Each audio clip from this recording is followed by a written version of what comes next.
Oi, gente, tudo bem com vocês? Vamos aí para mais uma videoaula dessa semana, continuando com o continente africano.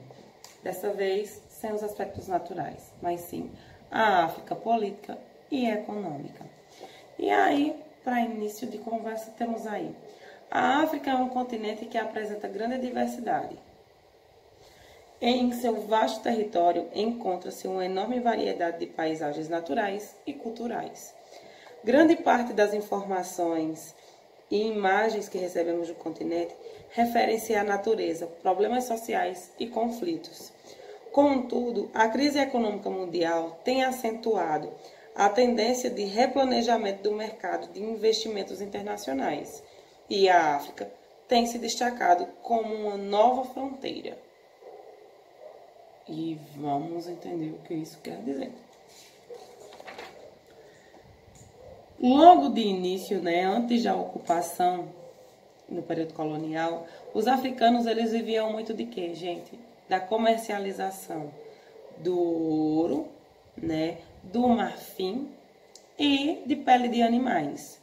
E aí eles acabavam entrando em outros territórios da Ásia para fazer até mesmo essas comercializações, Quando acontece as expansões marítimas, que os europeus chegam lá na África, o que acontece? Esse comércio, ele acaba se estendendo.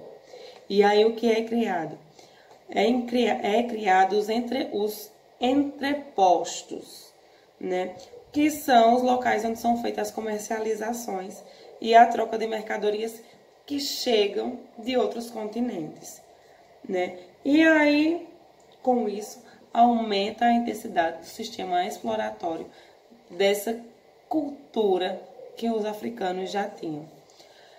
E aí, minha gente, claro que com a chegada dos colonos, dos temidos europeus, na África, é quando começa o sistema de captura dos africanos para escravização nas colônias americanas.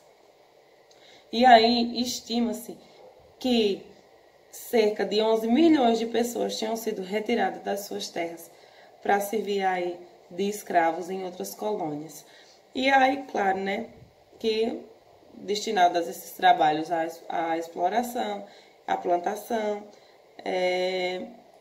e levando maior em evidência a extração de ouro das regiões americanas.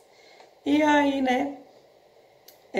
antes da chegada dos europeus, a África ela não era dividida entre países. O continente, não era dividido entre países. Essa divisão aconteceu depois. O que existia lá era o quê? Grandes grupos étnicos. Existia uma diversidade muito grande de povos de diferentes culturas étnicas, e aí viviam aí espalhadas sobre o continente. Com a chegada, aí dos europeus, é que a África começa a ser fatiada como se fosse um bolo. Não só para a Europa, mas também para outros continentes. E aí, a diversidade étnica e cultural desses diferentes povos não foi considerada nem um pouco quando eles foram literalmente usurpados de suas terras, Inclusive, nesse processo de colonização, o que existia era o quê? Reinados, mas reinados étnicos, como se eles elegessem um rei para reger e cultuar os seus costumes históricos, suas heranças. E aí, nesse sistema de exploração, que eles foram capturados para o processo de escravização, a sua riqueza étnica não foi levada em consideração.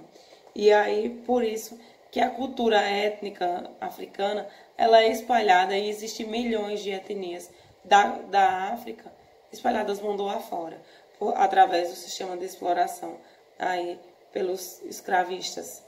O processo de independência, não deixou tão livre assim a África. E é justamente quando começa a fatiação do bolo do continente. E aí, esse fatiamento começa no chamado neocolonialismo, que foi um processo que aconteceu pós-colônia, E aí é quando a África ela se minimiza os problemas anteriores e no neocolonialismo se intensifica, se agrava, porque a África começa a ser vista como um território de exploração. E aí, rica em vários fatores, principalmente minerais, matéria-prima fundamental para as grandes indústrias europeias, começa a caçada ao ouro. Aí, quando eu falo ouro, eu falo de todos os tipos de matéria-prima que possam ser explorados por outros povos, né? Começa aí o sistema de exploração do ouro africano, né? E aí, claro, que esse ouro era direcionado para outros continentes, principalmente para a Europa, e serviu como o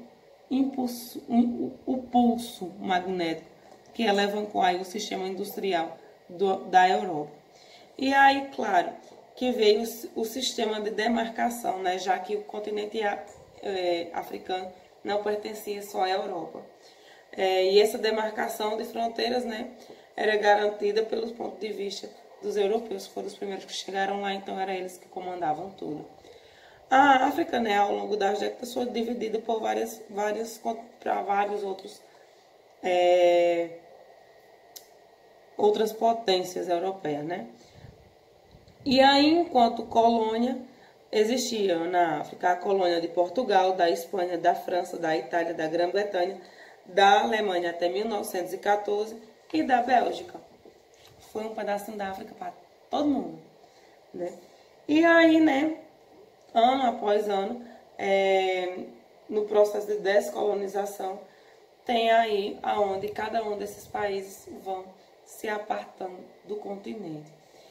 E nada contraditório para a região, para o continente, é a questão dos conflitos, né? E aí as fronteiras políticas internacionais delimitadas e separadas, melhor, vou ler direitinho. As fronteiras políticas internacionais delimitam e separam o território dos países e definem limites sobre os quais os estados exercem soberania. Elas foram criadas ao longo do tempo por meio de conquistas e acordos. Conquistas. E refletem a história do povo que habita no território, podendo ainda ser alterada. Fica aí de alerta. Ainda não é uma coisa acabada. Muito ainda está por vir.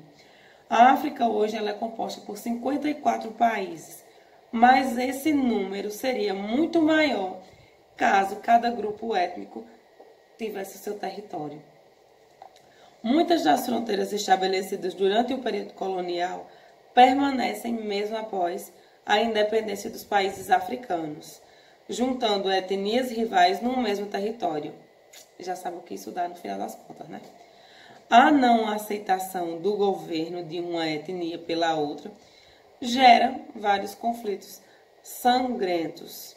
E aí, gente, ainda que o número de conflitos tenham diminuído, né, as guerras prolongam-se aí ao longo dos anos. E isso é um dos principais fatores que impactam a economia do continente. Porque o que acontece? Esses muitos conflitos sangrentos acabam que virando uma barreira aí para o continente, para que ele possa se desenvolver economicamente. Só que o que acontece? Com esse aumento de guerras e conflitos, quem sai prejudicado nisso é a própria sociedade, porque aumenta o número de pobreza, né, dentro do continente, e o sistema produtivo acaba que entrando aí em declínio. E isso coloca em situação de paralisação os serviços de saúde e educação do país, que são marcos aí fundamentais para fazer qualquer sociedade crescer economicamente. Terminando neste nosso pequeno resumo, a gente fica com a atividade da página 266 para ser feita, tá bom? E aí, lembrando, façam a atividade, né? E mandem por e-mail, por favor. É importante que